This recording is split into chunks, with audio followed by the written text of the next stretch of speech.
आज की कहानी हमारे एक प्यारे से व्यूअर ने शेयर किया हमारे साथ।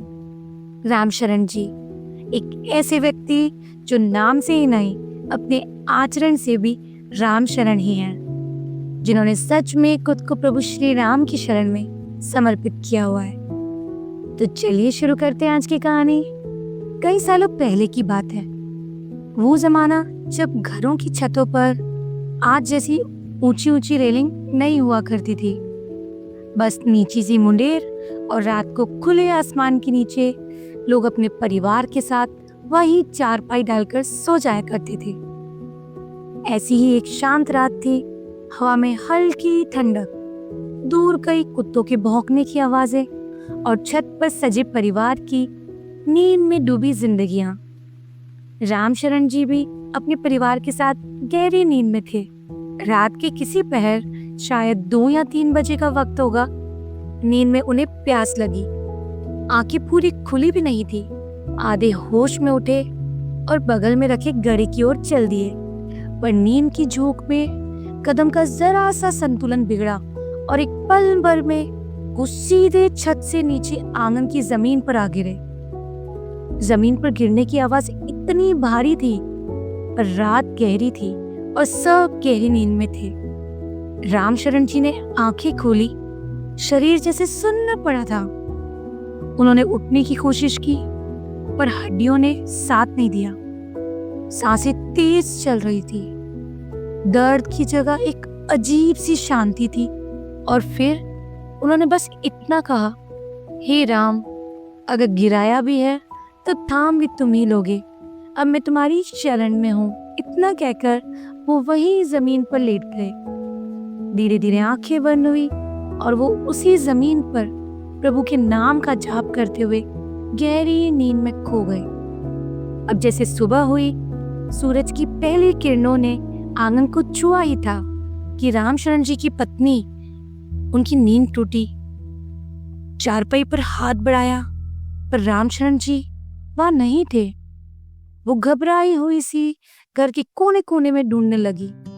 छत, कमरा, बरामदा, कहीं नहीं। डर के मारे आवाज लगाई, अरे सुनते हो, कहाँ चले गए? कदम कांपते हुए जब वो आंगन में पहुंची तो जो दृश्य था, उन्हें अपनी आंखों पर यकीन ही नहीं हुआ।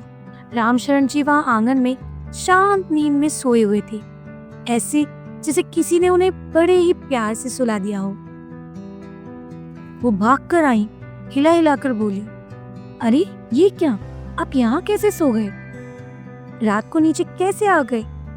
गेट अंदर से बंद है और आप बाहर के आंगन में कैसे? रामचरण जी आधे होश में मुस्कुराए, धीरे धीरे उठकर बोले, मुझे रात को प्यास लगी थी। नींद में उठा, शायद पैर फिसल गया और मैं नीचे गिर गया था। तुम्हें आवाज भी लगाई थी, गेट खोल दो, पर तुम लोग सोए हुए थे, तो सोचा प्रभु की जैसी मर्जी, बस यहीं आंगन में लेटकर आराम से सो गया। पत्नी ने घबराकर पूछा, गिरे और कुछ हुआ नहीं आपको? कहीं चोट तो नहीं लगी? इतने में रामशरण जी के बच्चे भी नीचे आ गए।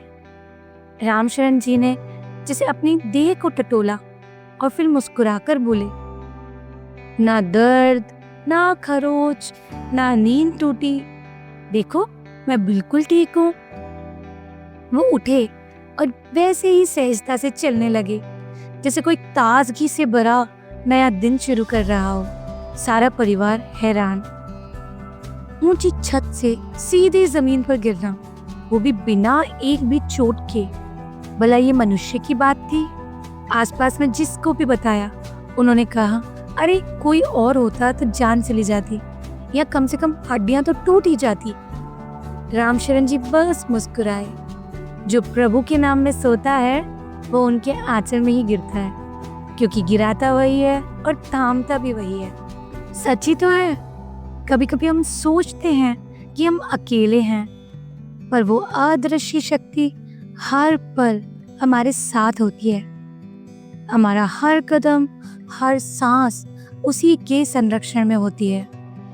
कभी कभी कोई बड़ा अनर्थ भी टल जाता है, क्योंकि प्रभु की भक्ति हमारा अदृश्य कवच बन जाती है। जो राम के नाम में जीता है, उसे मौत छू भी नहीं पाती।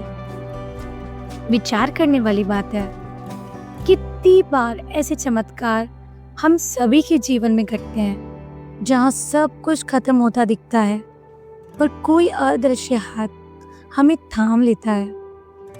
क्या आपने भी ऐसा कोई पल महसूस किया है? अगर हाँ तो प्लीज हमारे साथ शेयर कीजिए, हमारे चैनल को सब्सक्राइब कीजिए। Thank you for watching.